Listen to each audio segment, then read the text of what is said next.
I'm Coyote Peterson. This is a mound of fire ants. I think we all know where this is headed. Oh boy, here we go.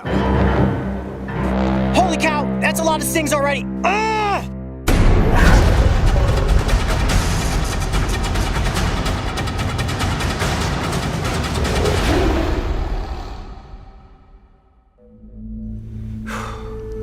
All right, guys.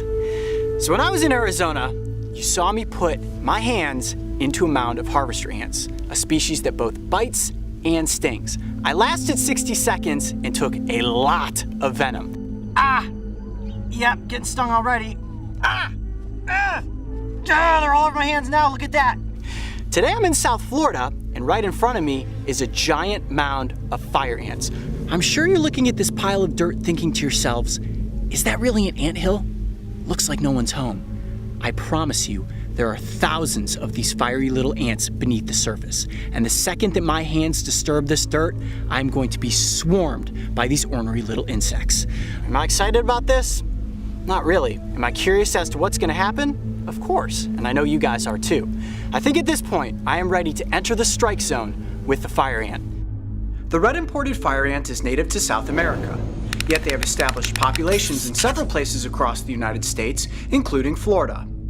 What makes these insects so dangerous is that their mounds camouflage into the environment, resembling nothing more than a pile of dirt.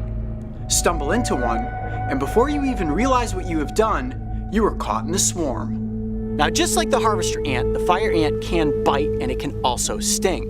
And they say that the sting of a fire ant feels like putting your hands into a ring of fire. Now, before I actually go through with this, here's a little something we all should know. The sting of this ant species possesses an alkaloid venom known as solnopsin, which exhibits a potent necrotoxic reaction in anyone who is stung. This not only causes searing pain, but also causes the sting zones to swell and form unsightly white pustulates in as little as 12 hours. In short, this is one nasty sting, and boy am I about to get my fair share of them. You build yourself up for these moments, and then you second guess yourself. We've done a couple of practice dry runs at it, just as a rehearsal as to where I'm gonna put my hands. When they go in there, I'm gonna be able to do this one time. I'm gonna try to keep my hands in there for 60 seconds. Heart is racing right now. Hopefully my body reacts okay to the venom. Don't wanna go into anaphylactic shock or anything. I did okay with the harvester ants, so I think I'm gonna be okay. All right, here we go. You ready? Yep. All right, go get in position. I'll be there in a second. All right, man. Never, under any circumstances, try to replicate what you are about to witness in this video.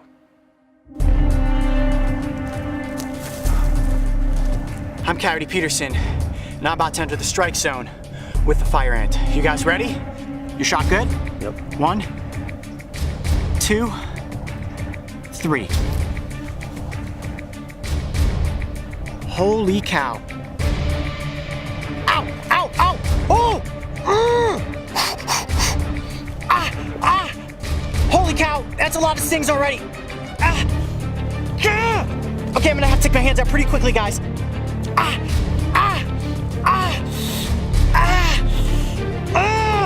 man. So much worse than the harvester ants. Got it. 30 seconds. I gotta stop. You all right? Look up at me, man. How are you? Tell me what you're feeling. A lot of pain. Oh, they're still on me. My hands are on fire right now. It is worse than the harvester ant, there's no question about it.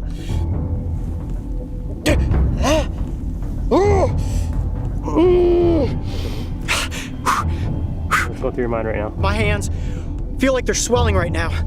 I feel like I'm still getting stung. Be one with the pain. Be one with the pain. Look at my veins are all swelling up. When a mound of fire ants is disturbed, thousands of them instantly swarm the invader. The attack comes from all sides, and as the ants bite and hold on with their mandibles, they use a stinger in their abdomen to inject the venom. Man, that burns! I was hoping to last 60 seconds. However, my pain tolerance finally gave out, as my brain was screaming, "Get your hands out of that ant mound." Alright, so it's been about 5 minutes since I had my hands in the ant mound. As you can see, they're starting to swell up. There's a bunch of little white lumps all over them. It's actually not too bad at this point. It hurts less than it does itch. I really want to itch my hands right now, and I know that I shouldn't, because if I do, it's only going to make it worse. Now, if you want to know the answer of which is worse, the harvester ant or the fire ant, I think the pain was worse with the harvester ant, but obviously the swarm was more impressive with the fire ant. This is much worse than the harvester ants. The moment those ants were covering my hands, I was immediately getting stung over and over and over again, and it did feel like putting my hands into a ring of fire. Holy cow. I think no matter what, at the end of the day, the lesson that we're all taking away from this is that if you're out in nature and you're exploring, always do your best to avoid any and all ant mounds. I'm Coyote Peterson. Be brave. Stay wild. We'll see you on the next adventure.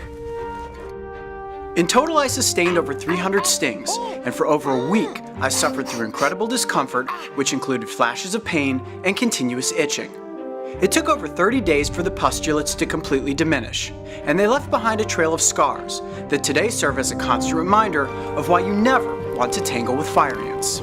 Nearly all ant attacks happen on humans by accident. Pay attention to where you step or sit, and you hopefully will not end up looking like me.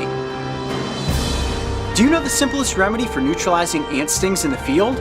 If not, make sure to click Watch Next for one totally gross behind the adventure. And don't forget, subscribe to join me and the crew on this season of Breaking Trail.